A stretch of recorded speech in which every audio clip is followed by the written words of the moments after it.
Welcome to this special broadcast on I-24 News. I'm Caleb Ben David. This is the Re'im Rest Area. 1 year ago, this was the site of the Nova Music Festival on October 7th. And on that morning, thousands of young people were here at this site, listening to music, dancing, partying, enjoying themselves. When thousands of Hamas terrorists broke through the border fence of the Gaza Strip in what was the biggest invasion of Israel since the 1948 War of Independence. It was a day of terror and carnage throughout this area of Israel. Over 1,180 people were killed, 250 people taken hostage, of which some 100 still remain in Gaza. Nowhere was it worse than here in the Nova Music Festival, where over 350 people were killed and hundreds more injured, scarred for life. During the next hour on this special, we're going to take you to some of the locations where the battles of October 7th were fought. We're going to be there with the people who experienced that day, and we'll present you these stories on this special anniversary, 1 year anniversary of the October 7th attack. And we're going to begin here at the site of the Nova Music Festival. We are here with Gal Gilboa Dalal, a survivor of the Nova Festival massacre. Unfortunately, his brother was kidnapped that day, and Guy Gilboa Dalal is still held hostage in the Gaza Strip. But Gal, tell us about your experience here at the festival. You arrived quite late, just really just about the time that the attacks began. Yes, it was my brother's first ever spiritual festival, and he really wanted me to come and be part of his experience, and I wanted to come and watch over him, to see that he's having a good time. He and his friends, they arrived here, I think like at 2 a.m., and I was communicating with him, like, see, where should I come? Because, until the main stage was opened and everything started. So I arrived here around 6 a.m. 6 a.m. was the time I was in the festival already. My brother, he waited for me at the entrance. He hugged me, he kissed me. He told me how much he's happy that I arrived. He took me to where he and his friends camped. And he wanted me to go to the dance floor with him. Mm-hmm. He was so happy, they all were so happy. It was really a magical moment to see them there. I think that I told him to let me settle my things, like right. Wait a few minutes and I will come and join you. But I didn't really have time. 15 minutes later, the alarms already started. And once the alarm started, everyone were kind of confused, and we could see the missiles. You thought at that point it was just a rocket attack. You had no idea that just seconds later the Hamas terrorists would be invading this area. Of course, in Israel we kind of get used to it. We know about rockets attack. It happens a lot here.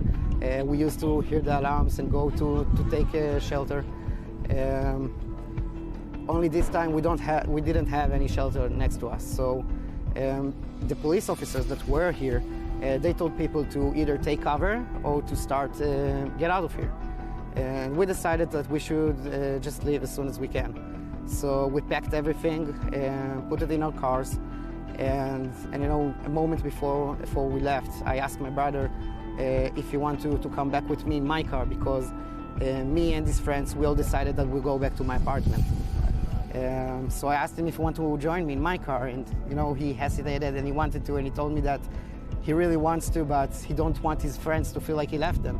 Now he stayed with his friends, Ron Tzafati, Eden Haramati, the people he had come with the festival here. Here we have memorial signs for him. Let's talk about what happened to them and your brother on that day, from that moment forward.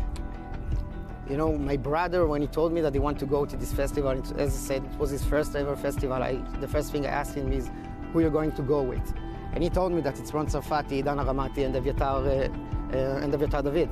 And all of them are the greatest people I know. I mean, they are such good spirits, such a good soul. I love them so much, and I told him that they are the best people to go with to these kind of festivals. They had such a good vibe, and you know, Ron Tsarfati and Idan Aramati, they became a couple just a week before the festival. They were such in love, and they had a way to spread it out. You could really get caught in their energies. Both of them, Idan and Ron, they both were murdered. Gal, I wonder if you replay that moment in your mind. Your brother decided to stay with his friends, not to abandon them, as it were. Had he gone with the car with you, he might have been saved.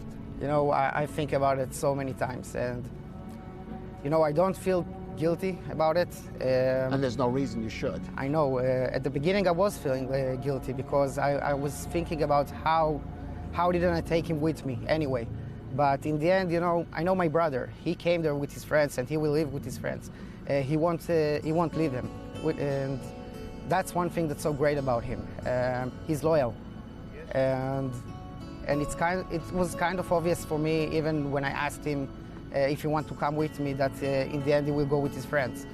I wanted him to come with me, but I also knew that I'm going to meet him like in a half hour at my home. So I didn't think that, you know, I won't see him a year after. It was, no one knew what's going to happen.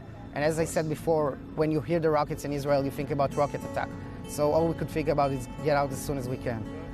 Now, because we didn't park next to each other and everyone were trying to get on the same time, when the shooting started, I wasn't near them at all.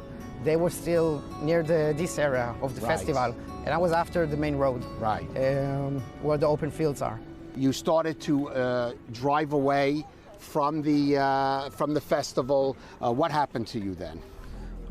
So, at the beginning, when we got out of here, we just like slowly drove towards the exit. After 30-40 minutes of waiting in the traffic, the shooting started, a massive round of shooting started, and it came from everywhere. It came from all around us.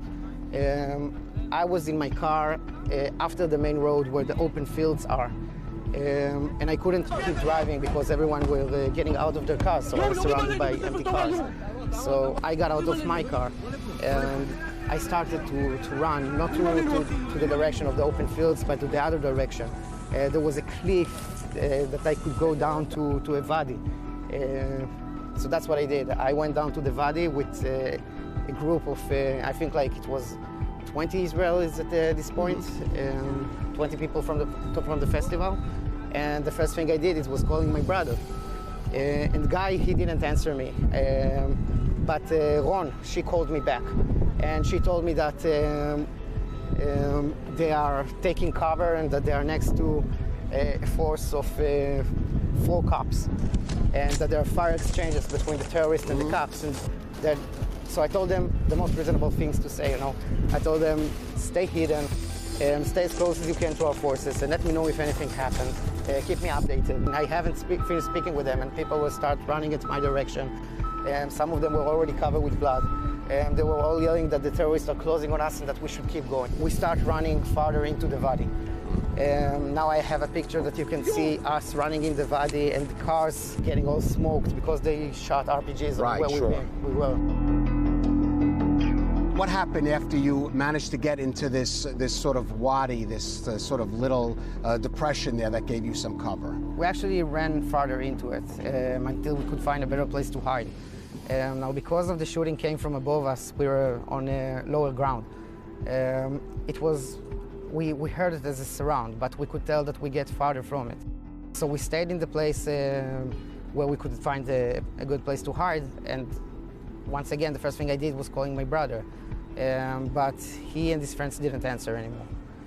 That was the time when I started being really freaked out.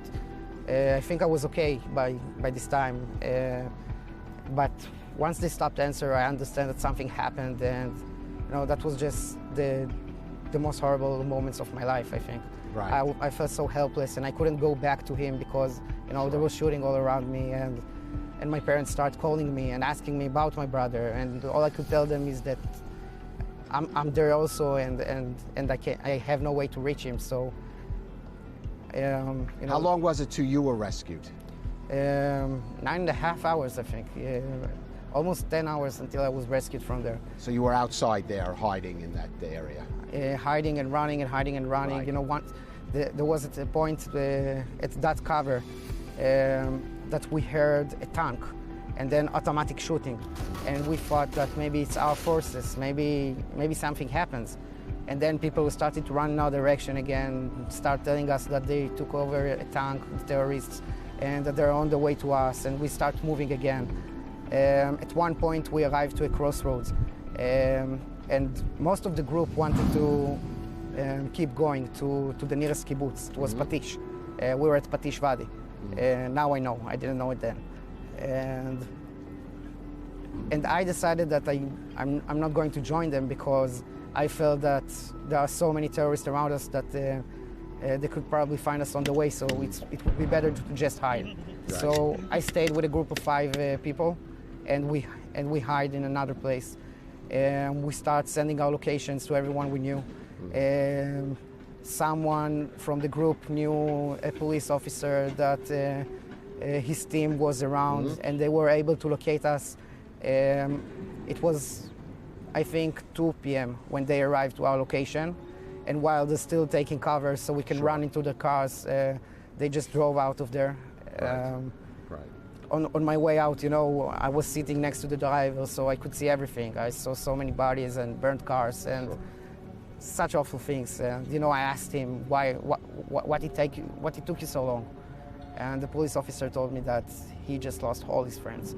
Wow. And, you know, I had nothing to say to him. And when we got to the police station, it was, I think, also one of the most awful moments I ever experienced. So many people that lost friends and family, they were all crying. People that lost some of their parts. And I called my father, and he sounded broken. He told me that I need to go home as soon as I can. So I asked him, look, if something happened to my brother, you need to tell me. Right, now here, there is a poster here of your brother. What do you know about what happened to your brother that day and since? Yes.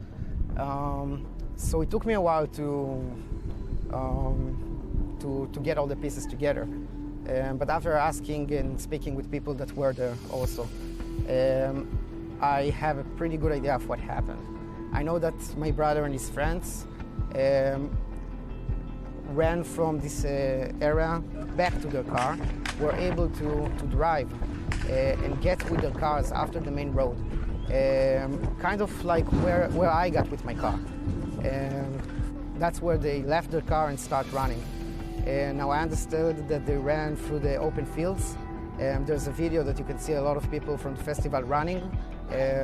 That's where they ran.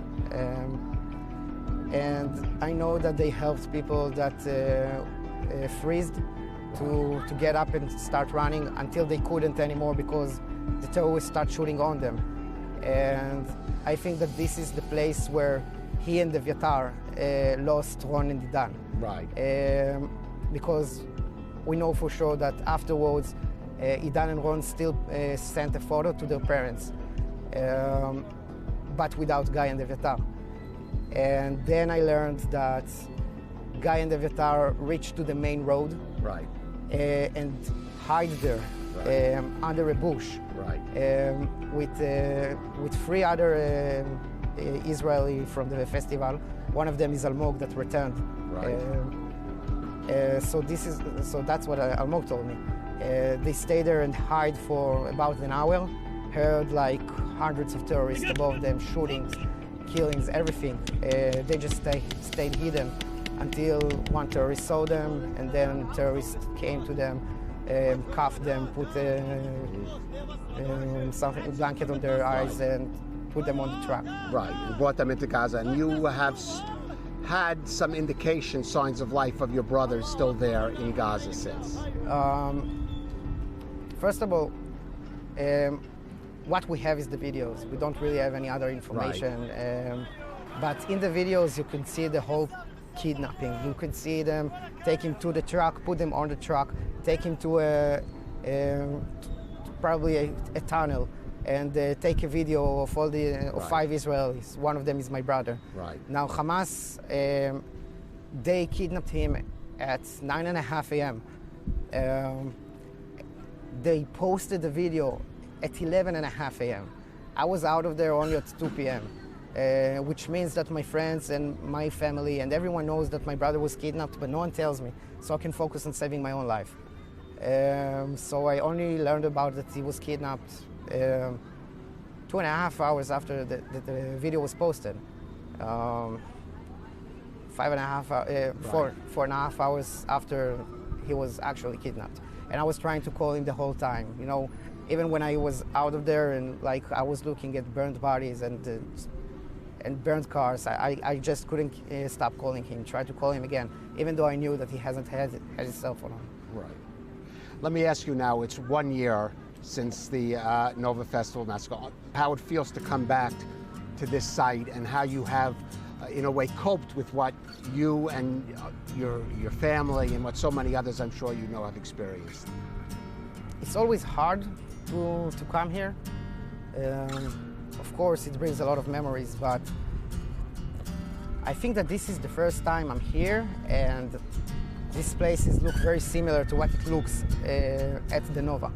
Because after I came back here at the first time, everything was green, everything regrew. It felt like time kept moving. Moved on. Yeah, it was crazy. It just was so hard to get that this is the same place, but now it looks exactly the same. And you know, since then this place became some kind of a memorial place. You could see all the signs of the kidnapped person and the people that were murdered. And you could see a lot of families that miss their loved ones and come here to talk about them and to tell about them. And you could see people that come here because they want to also experience and feel some of the connection to these people.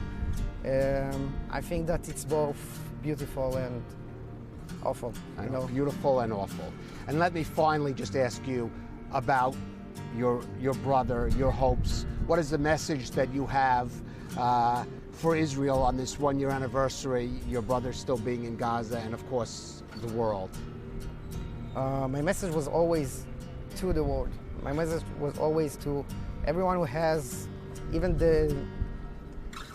everyone who has some influence or more influence, everyone who can help in a way to put more pressure, especially on Hamas, to go for a deal that will return them and will stop everything that happens in the Middle East.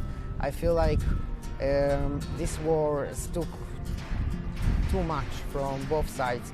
I think that the world needs to understand that we're dealing with a terror organization that want to see the Middle East burn. We are fighting here for our lives while they're fighting for our deaths. I don't think that there's too much that my country, my government can do. There's only as much as they can do. But even now, a year later, you could see that even the deals that were agreed by the UN and by United States and by Israel and even by Hamas, in the end, those deals were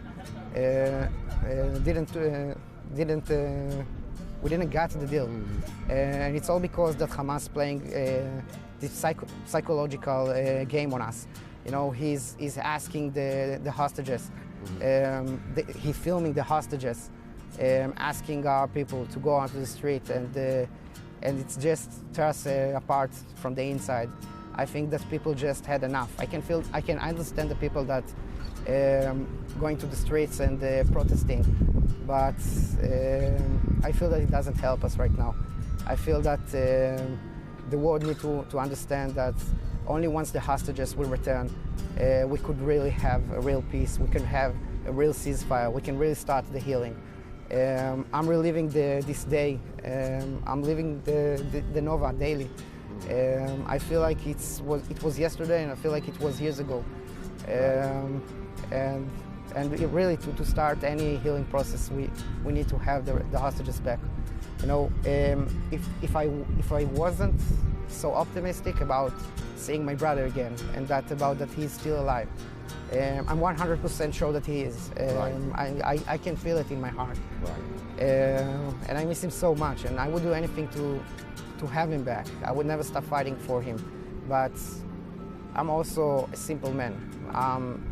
I'm against any war, and I'm against boundaries. I'm against religions. I'm all about people, and I see people as people, and you know, I think that the Palestinians, the people, the citizens of Gaza, they are suffering from Hamas just as much as us, and even more. The world need to understand that terror is something that need to be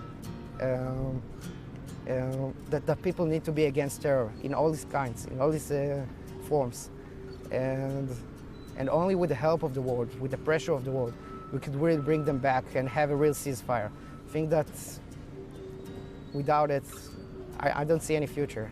That makes me real sad. Gal Gilboa Dalal, first of all, most of all, we wish that you are reunited with your brother Guy, who returns home safe and sound as soon as possible with all of the hostages. And we thank you so much for joining us and sharing your memories of that terrible day 1 year ago on October 7th. Thank you so much. Thank you for telling the story. Another site of tragedy and terror on October 7th was Kibbutz Be'eri, one of the hardest hit communities. Nicole Tzedek returned to Kibbutz Be'eri to meet up with survivors of that terrible day. Let's take a look at the report that Nicole prepared.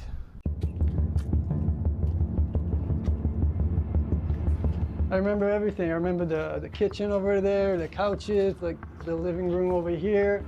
1 year later, and it's the small remnants of life that stand out in Kibbutz Be'eri. And this was all of her plates. Like, these are her plates. They're still here. Corning plates. You know that?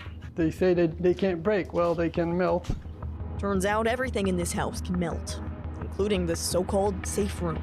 So if you were to come back and rebuild and have shelters, what would a shelter need in hindsight?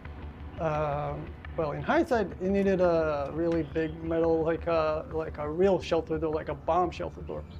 Towards the future, we hope that we won't need any safe rooms to hide from rockets or terrorists. A bright message coming from Dotan Nave, who grew up in Kibbutz Be'eri. He still remembers a time when his community didn't need to shelter from rockets. Past 20 or 30 years, the escalation of what happened in Gaza is really, I mean, it's really hard for me to accept, because I remember times that were better, and I remember from my grandma and my father, they told me all the time about how they would go to Gaza for to go to the market. A reality he's not sure will ever come back. You've talked about this feeling of coexistence, this feeling of peace, all of the kibbutznikim down here. Yeah. Do you still have that hope and that feeling, or has it changed? It's changed a lot, because we can't really trust the people of Gaza anymore. It's clear. And I'm still I gotta hold on hope for something, because I know that nobody's going anywhere. But it's really hard to trust someone who supports what's been done here. On October 7th, roughly 340 Hamas terrorists rampaged Kibbutz Be'eri. Right, they were everywhere, all over the kibbutz. We turned off the lights in the house and everything, and just stayed in darkness for 19 hours. Dotan and his wife hid in their safe room until the military finally arrived around 2 a.m. and started evacuating residents. Eventually we got out, and first thing I did was try to see what happened to my father, because we were disconnected from the morning. Dotan's 76-year-old father, Mordechai Nave, left his home to check on his partner, Yona Freaker, who couldn't close her shelter door. But on the way, he was shot and hid inside this construction site. You can see the blood on the walls here. That's probably my father's blood. They say that he didn't die from this wound. so we know for a fact that he probably didn't die here. The terrorists probably took him out, and they did what they did to a lot of the kibbutz members. They took him out, walked him somewhere, and then shot him. 101 Be'eri residents were murdered that day, and 32 taken hostage. Our family was so deeply impacted and broken apart. 12 people were affected in my family. 9 were kidnapped, 3 were murdered. 10 Be'eri residents are still captive in Gaza 1 year later, including Yuval Haran's brother-in-law, Tal Shoham. So we had to put the people that were murdered, bury it deep inside, and believe that we can save the people we can save. Yuval still hasn't been able to mourn his loved ones, as his focus remains on getting the hostages back home. Our life is frozen on October 7th. Because everyone started talking about politics again. In Israel, if it's right or left wing. In the world, people started talking about the Israeli-Palestinian conflict, and people are forgetting that human beings were taken with their children, with no way of defending themselves in their pajamas, and they are still over there. For now, the community has relocated to Kibbutz Chatzarim, about 18 miles to the southwest. But Dotan isn't sure if he'll ever be able to come back to Be'eri. Do you want to come back here someday?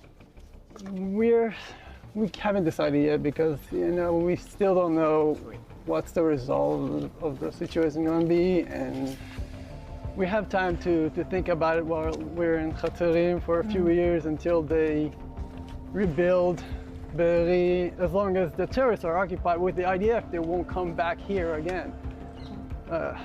Once the IDF leaves Gaza, we don't really know what could happen.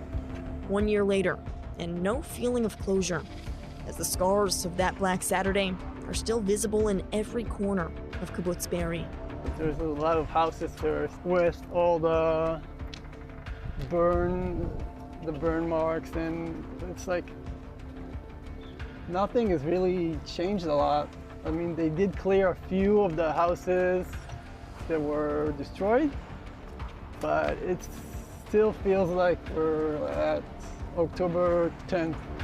A community frozen in time for a full year.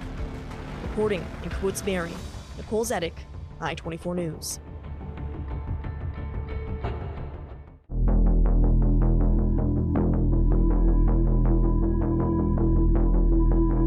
We are here at the Shor HaNegev Junction, one of the busiest intersections here in the Gaza border area. On October 7th, this junction became a battleground between the Hamas terrorists and the IDF forces and police officers who came to fight them. You can still see on the wall of this shelter area the bullet holes left from that battle and that massacre from 1 year ago. Among the first people to arrive at the scene here were the volunteers of Hatzalah. That is a volunteer first responders service here in Israel. And with us is one of the volunteers from Hatzalah who was here that day, Chezi Rosenbaum. Chezi, talk to us about how you got here on the morning of October 7th. So basically I live in Kiryat Malachi, which is 20 minutes away from here. I get a call basically telling me, bring all equipment you have in the city and come down towards Sderot. So we brought it, we opened up not too far away from here. We opened up a headquarters, like a triage that for wounded people. And basically because I'm armed, I was told, let's go check the area and see what's happening. We knew there's shooting in Sderot. We knew there's shooting in Ofakim, but we didn't know what's happening around the cities. We're not too far away from Sderot. So basically we came from that road, we drove down, we made a right, and when we made the right over there, we started seeing what happened here. And this junction is really where everything started for me. And Well, what did you see when you for got many here? others, yeah. There are cars, some of them were burned, some of them were this like the motor is still running. There were some of them bodies inside the cars, some of the bodies on the roads here around. There were sirens all the time. If you see here the shelter right here, so there's the siren, and when there's a siren in, we always run to the shelter. We ran to the shelter right here, and there were 2 bodies that were blown up with grenades right here in this shelter. Basically we started checking, going through the bodies and see if there's anything we can save. While we're here, my friend that was with me, David Bader, he opened up a Zoom call with the headquarters of Hatzalah saying, listen, this is something much, much bigger than we ever have seen. And he started showing them on a Zoom video, basically showing them so many bodies. There are tens of bodies in this, some of them in the cars, like I said, some on the floor, some burned. Terrorist cars, RPG, grenades. It looked like a scene from a movie, this junction here. So minutes later, an army truck pulls over because we had a Hatzalah ambulance. He pulled over and he stopped right here, and he said, open up the doors, we have a wounded soldier. We opened up the doors, we take out the bed, we get our first wounded soldier. He had a bullet hole in his head. He was still bleeding. No bandage on it. Of course, we put the bandage, and we put him into the ambulance. And my friend, I told him he was driving. I said, check with the headquarters. Where are we bringing him? We were told that the closest medic waiting for us is in Sderot. Even though we knew the shooting in Sderot, it's like 2 minutes away. We make a left and a right, and we're in Sderot. We decided to go into Sderot with the wounded and give him over to the medics. While we went in, that was the first time we got shot at in Sderot. Well, let me ask you about that, because this was still a battlefield during that whole time. How concerned were you there as someone who was a non-combatant trying to cope with the situation, a war situation where you're trying to save lives? So there wasn't fear. Again, I can speak for myself. I did not feel.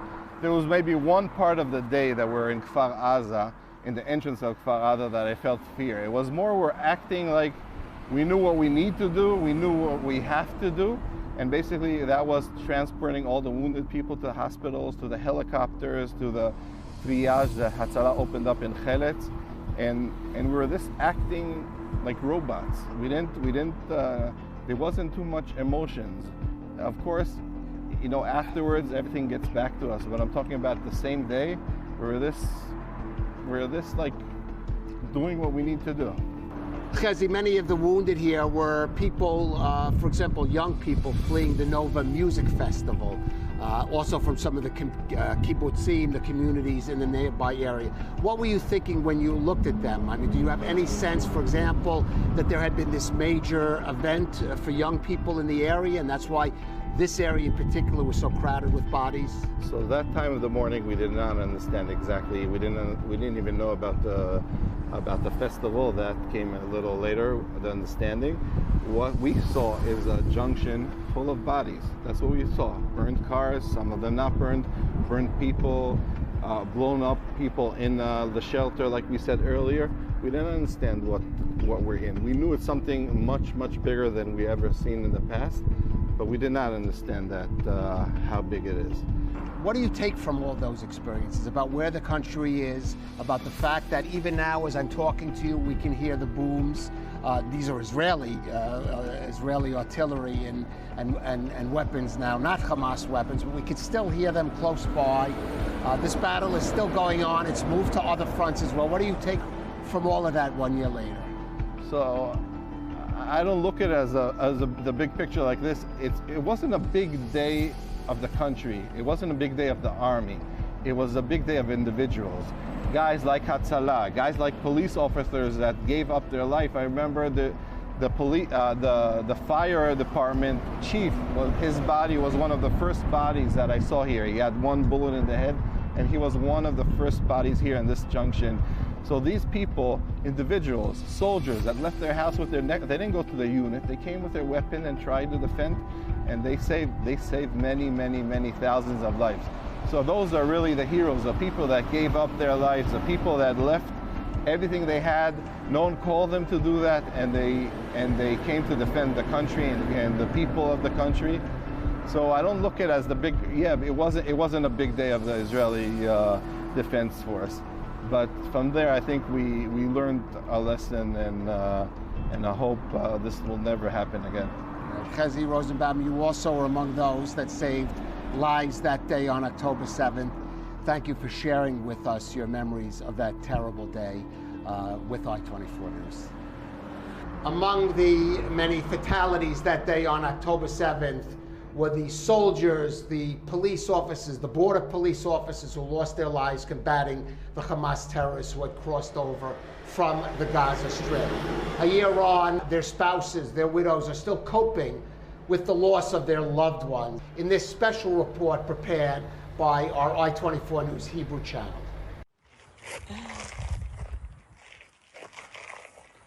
הוא היה אומר לי, אם למות, אז לפחות שהצלתי אנשים.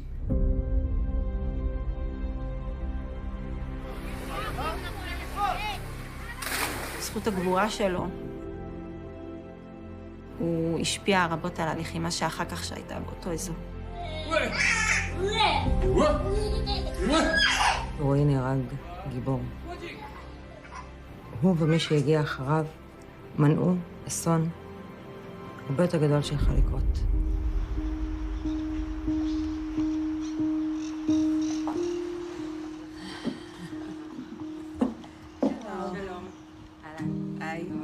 מה את רוצה?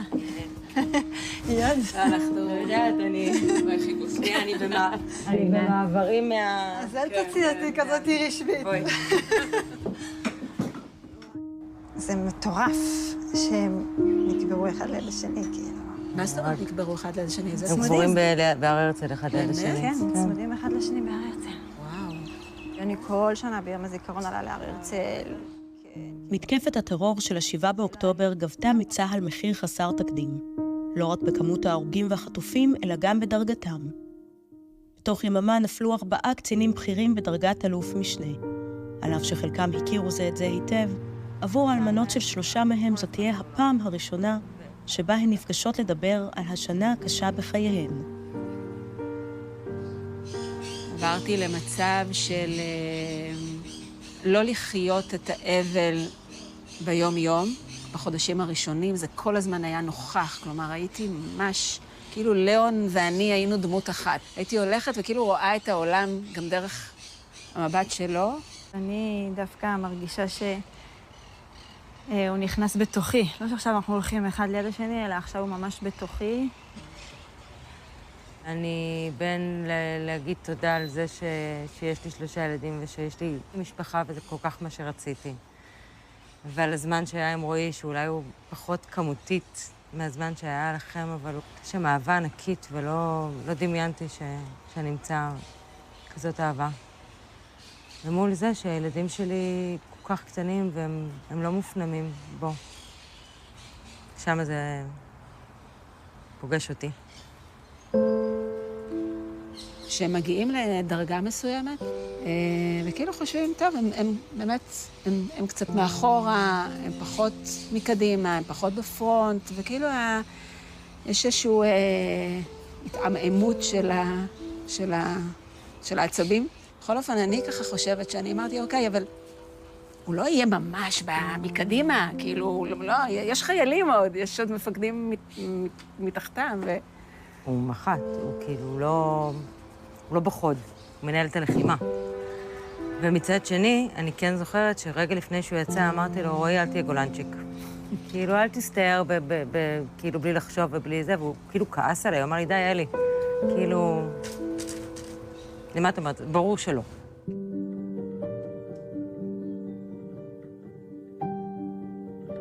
האמת שהוא לא תכנן להיות כל כך הרבה שנים בקבע. חברים שלו היו צוחקים עליו בהתחלה, אני רק יוצא לקורס מקים ומשתחרר, רק יוצא לקורס קצינים ומשתחרר. ובסוף הוא מצא את מקומו בעולם הצבא. יונתן שטיינברג, מפקד חטיבת הנחל, היה בבית בקיבוץ שומריה בבוקר שמחת תורה. כשהדיווחים הראשונים הגיעו, הוא מיהר לזנק לאזור העוטף, משאיר בבית את עסקה ואת 6 ילדיהם, הבחורה בת 18 והקטן בן 6. כשחברים טובים הכירו בינינו, לא חשבתי שזה משהו שמתאים לי. לא חשבתי שהכיוון שלי הוא צבא. זה משהו שבנינו אותו ממש ביחד. איש משפחה, עליו שהוא איש צבא, איש שנוכח מאוד בכל מה שקורה בבית, גם כשהוא לא בבית, הוא שותף פעיל, מלא. רועי לוי, מפקד היחידה הרב-ממדית, הכיר את יעל שעובדת כפסיכולוגית ארגונית בצבא לפני קצת פחות מעשור. השתיים הכירו כשיעל עבדה כיועצת בבה"ד 1, ורועי קיבל את הפיקוד על יחידת אגוז. לשניהם זה היה סיבוב שני. הם התחתנו והספיקו להביא לעולם 2 ילדים משותפים. רועי ואני בעצם הקמנו משפחה חדשה, שזה אירוע מורכב מאוד, מאתגר, עם הרבה עליות וירידות. אני חושבת שבהרבה מאוד מובנים, בזכותו זה יתממש, כי אין דבר שהוא לא אפשרי מבחינתו. בזמן שיונתן ורועי, כמו גם מפקד החטיבה הדרומית, אלוף משנה אסף חממי שנפל אף הוא בקרבות, היו בשירות קבע. ליאון בר פשט מדים לפני קצת פחות מעשור, אחרי שנים של שירות בחטיבת הצנחנים ובאוגדת יהודה ושומרון. ליאון ואני היינו ביחד 27 שנים, מתוכן נשואים 25 שנה. כשהחלטנו להתחתן, אז הוא אמר לי, ואת יודעת, עינת, זה חיים מאוד מאתגרים. את הולכת לחיות איתי, אני הולך לשרת 25 שנים, ואני הולך להשתחרר בדרגת אלוף משנה. הוא השתחרר ב-2015, ובעצם זה היה השלב שלנו, של לקצור את הפירות של העבודה הקשה שלנו במשך כל השנים, וככה להמשיך לחיות ביחד כשהילדים גדלים ולהגשים חלומות בשעה 6:30 בבוקר מתקפת רקטות מרצועת עזה לעבר ישראל מהדרום ועד המרכז. לצד זאת חדרו עשרות, אולי מאות מחבלים לשטח ישראל. יוני בבוקר שמחת תורה עושה כמה טלפונים, אני מתעוררת לטלפונים האלה, רואה אותו תוך כדי טלפונים, מחליף לחולצה לגופייה ירוקה. אני שואלת אותו, לא הבנתי, אתה נוסע? והוא אומר לי, כן, הפתיעו אותנו, בלגן שלם, והחיילים שלי שם, אני נוסע אליהם, והוא נוסע. גם הוא התעורר לטלפון של הקצינת מודיעין, של היחידה, שהתקנה אותו שהייתה חדירה, מחבלים. הוא יצא ישר, אפילו לא נשאר שנייה לקפה של שבת בבוקר וזה. כמה דקות ל8, הבן שלי האמצעי בא אליי, הוא אומר לי, רץ אליי למטה, הוא אומר לי, אמא, אבא עלה על מדים ויצא. אני מתקשרת אליו, הוא עונה לי, אני שואלת אותו, מה אתה עושה? הוא אומר לי, עינת, אני לא יכול לשבת מהצד, אני לא יכול לשבת בבית, אני נוסע. ב-8:50 הוא כבר שלח לנו את התמונה הראשונה מסדרות. תודה רבה כפרה. יאללה, תצילו אותו. חבר למקום כינוס כזה של מד"א, והתחיל לפנות פצועים ברכב הפרטי שלנו. אני לא שומעת, אני אדבר איתך. מתקשר אליי בפייסטיים עם מלא אנשים, 12, 14 אנשים בתוך האוטו, והוא אומר לי, עינת, תגידו שלום לאשתי, אשתי תכירי. עינת, בזכות בעליך אנחנו כולנו פה ניצלנו, אנחנו ממש מודים לו ולך. עזר לנו מאוד, הוא עזר לנו, הוא הציל אותנו באמת מהאבדון. אבירן לא בא לעזור לנו 4 שעות. את מצליחה לתקשר עם יוני באותו יום? לא, אנחנו לא מפריעים ליוני. יוני נוסע לצבא, הוא עסוק במשימה שלו, זה לא זמן להפריע. אני כל אותו היום מחוברת רק לחדשות של היישוב ולעדכונים שמגיעים שם.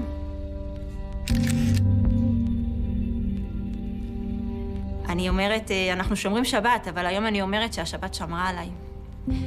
כי זה שלא הייתי מחוברת, לא היה לי את הטרפת, לא יודעת איזה מילה להגדיר, אבל שעבר על חברות שלי שחיכו להודעה. ודאגו, והיו בלחץ מה קורה עם האיש שלהם. יש לי 3 בנים קטנים, ונמנעתי מלפתוח טלוויזיה וחדשות. התקשרתי לרועי והוא לא ענה, ואז שלחתי לו הודעה. ראיתי שהוא מחובר, אבל הוא לא ענה לי, והנחתי שהוא עסוק ושאין לו זמן לענות לי. וידעתי שרועי יענה כשהוא יתפנה. לא דאגת באופן יוצא דופן באותו יום? לא דאגתי, וגם לא הרגשתי שקורה משהו. וגם בלילה כשהתחברתי לטלוויזיה, אחרי שהילדים הלכו לישון, ורק הטלפונים המשיכו לזרום, ושכנים שככה מגיעים כשלמעשה כבר רצו שמועות. כן. והלכתי לישון, וכעבור שעה, פעמון הדלת צלצל. כאילו ירדתי ואמרו לי צבא, ואמרתי, רגע, אבל אם זה לא צבא, אם זה מחבל? ואז מהר התקשרתי לשכנה שלי, והיא אמרה לי, אל תפתחי. וכשהיא אמרה לי, תפתחי, וכאילו קלטתי שאמרו צבא, וראיתי אותם, את ה3 עומדים, אני... ישר הבנת? כן, והם אומרים, אני לא זוכרת, שלא נתתי להם לדבר. כאילו, לא נתתי, אמרתי להם, כאילו, לא, כאילו, תלכו, לא, כאילו, כזה, כאילו. מזדהה עם התיאור שלך אחר כך, שזה רגעים באמת מאוד קשים, וגם אמרתי להם, לא נכון, ולא נתתי להם לדבר, ואפשר להיכנס, לא, אי אפשר להיכנס. וכן, הילדים היו ושמעו, ודווקא בדבר הזה אני אומרת, תודה שהילדים היו סביבי ולא אני הייתי צריכה להודיע להם, לא יודעת איך עושים את זה. איך אתה מתווך לילדים שלך שאבא שלהם איננו. הרגע הזה הוא רגע טראומטי. זה כאילו רגע הזה של כאילו רגע לפני הצפצוף בדלת זה לא קיים. ואז זה קיים ואי אפשר להחזיר את זה, כאילו הרגע הזה הוא נורא, הוא פשוט נורא.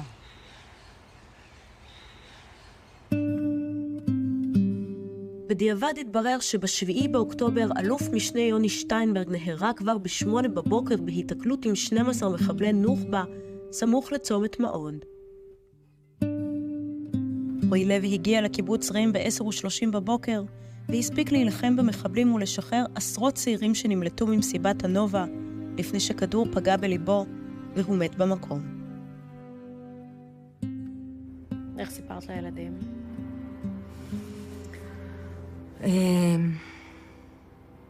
קודם כל באותו לילה הם התעוררו. יש לי 3 בנים, אחד בן 10, אחד בן 3 ובן שנה.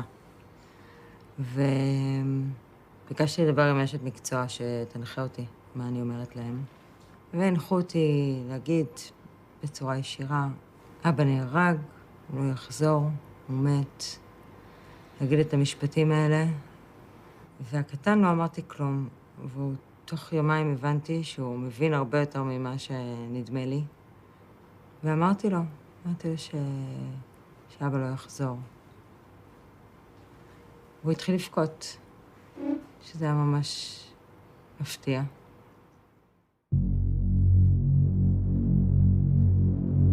אלוף משנה אלון בר חוזר ב8 באוקטובר פעם נוספת לפנות פצועים מהמסיבה.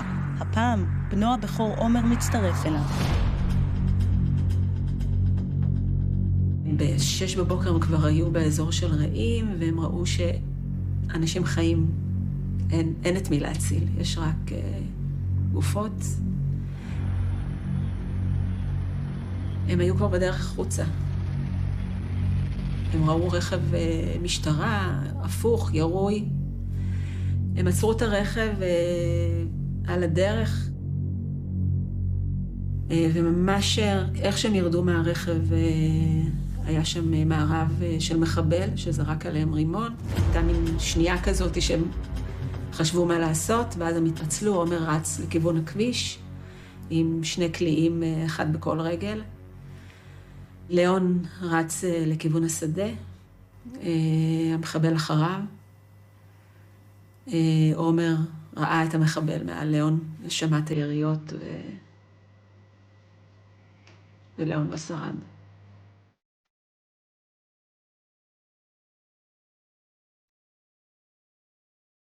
קיוויתי לאיזשהו נס, אמרתי אולי הוא נפצע רק קשה, אולי פינו אותו לסורוקה, אולי, לא יודעת.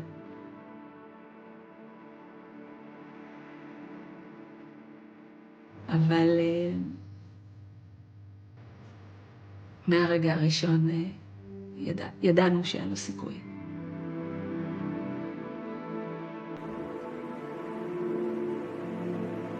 היה צו ראשון של הקטן שלך? כן, הוא קיבל, הוא בסוף נובמבר. תגידי, וגם לך כל הזמן אומרים, אל תתני לו להתגייס לקרבי. אמרו לי אמהות גם נוספות כמונו, כן. שעכשיו אמרו לילדים שלהם שלא, לא בא בחשבון, ושילך לעשות משהו אחר. נגיד, עידו כרגע מכוון ליחידת החילוץ, כאילו ל-669. למה? כי אבא הציל אנשים, ואני רוצה... יש מצב שהוא ימצא את עצמו בצנחנים כמו שני האחים שלו, את יודעת, בסוף סגירת מעגל, אבל... כאילו, אני אומרת, דווקא עכשיו, אחרי האירוע, איך אני יכולה בכלל למנוע ממנו לתת מעצמו וללכת בעקבות אבא שלו? מצד שני, זה נורא נורא מפחיד, כן? כי כבר קרו מקרים שהמוות היכה פעמיים. זה מה שעומד לנו בעורף, כאילו, נכון. 19 שנה, נשואה לאיש צבא, ופתאום אתה מוצא את עצמך באיזה חוסר כזה של רגע. אני צריך לחשב מסלול מחדש. מי אני עכשיו? מה אני עכשיו? מה השליחות שלי עכשיו? שאלו אותי מה ההבדל בין לפני חודש לעומת עכשיו. אז כן, אני מרגישה שהכאב הוא יותר בפנים, כבר יותר דייר קבע. כבר פחות אורח, פחות זר. מאז 7 לאוקטובר נמתחה המון ביקורת על הצבא, על החוסר המוכנות של הדרג הבכיר, של המודיעין ובכלל. מה זה עושה לכם לשמוע את הביקורת הזאת? אני מרגישה שבגלל שאני נשואה לאיש צבא, אני צבאית, אני לויאלית למערכת, יש לי אמון מלא בצבא. אם היה תחושה בעוטף שאיפה היה הצבא, אז הבעלים שלנו הם ההוכחה שהצבא היה והיה בדרך ונלחם. אני גם צבאית, לא רק כי אני נשואה לאיש צבא, כי אני עובדת בצבא. כאילו באוטומט אני מרגישה צורך לגונן. כאילו הרגשתי שיש לי תפקיד להחזיר תקווה לאזרחים ולהגיד להם, יש על מי לסמוך. יש עוד מפקדים כמו רועי שמגיעים, שיודעים מה הם עושים. אם אלוף משנה צריך לצאת לקרב ולהיות בחזית, אז כנראה באמת משהו ממש בסיסי לא עבד. ואנחנו יודעות את זה. יוצא לך לדבר איתו הרבה? ככה לא יוצא לי בכלל. גם לא יצא לי לחלום עליו. גם לי לא. בא לי ממש שרק ייתן כיוון, כאילו, ייתן רמז. מה הוא חושב? כלומר, יצא לי לחלום חלומות שהוא נוכח, כמו עוד מישהו בבית. אבל נורא רציתי שהוא יבוא ויגיד לי משהו, עם איזשהו מסר, עם איזושהי אמירה. כלום. לך יצא? אז אני כן חולמת.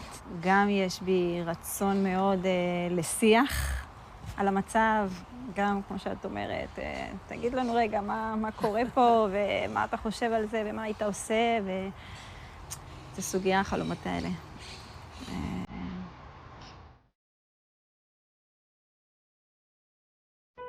העובדה שהוא מת כגיבור, שהציל עשרות אנשים, נותנת נחמה? עכשיו כן. כלומר, אני חייבת להגיד שבתחילת הדרך, זאת אומרת, כשהוא נהרג, ואנשים באו אליי ואמרו לי, הוא גיבור? איזה גיבור הוא? זה לא עניין אותי. כלומר, התעצבנתי בתוך תוכי. כלומר, נורא שמחתי בשבילם, אבל אמרתי לעזאזל, אני רציתי אותו בבית, לא רציתי גיבור. אבל זה הוא. זה פשוט הוא. הוא לא יכול היה אחרת. איך מתמודדים עם השכול? אנחנו עושים פעולות של חיים. פעולות של חיים כדי להיות עסוקים בחיים. אז היום אני יודעת להגיד לצערי שזה נראה לי חיים של שכול. הסירוגין הזה בין ההיעדר והחיים בערבוביה, והחיים שבתוך ההיעדר, שצומחים מתוך ההיעדר.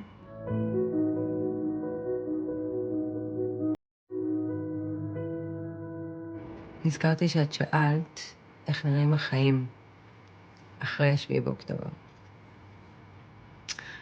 והתחשק להגיד שבמובנים מסוימים הדברים שלא השתנו, העבודה, השגרה, כאילו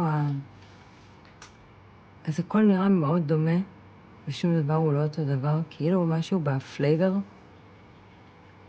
כאילו הכל מאוד ליד. אבל הצבע, הטעם, התבלין, אז הכל שם, והכל בסדר, אבל הכל פרווה.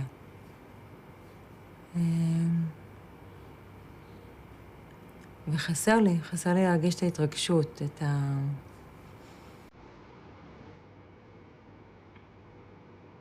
הטעם הזה של החיים.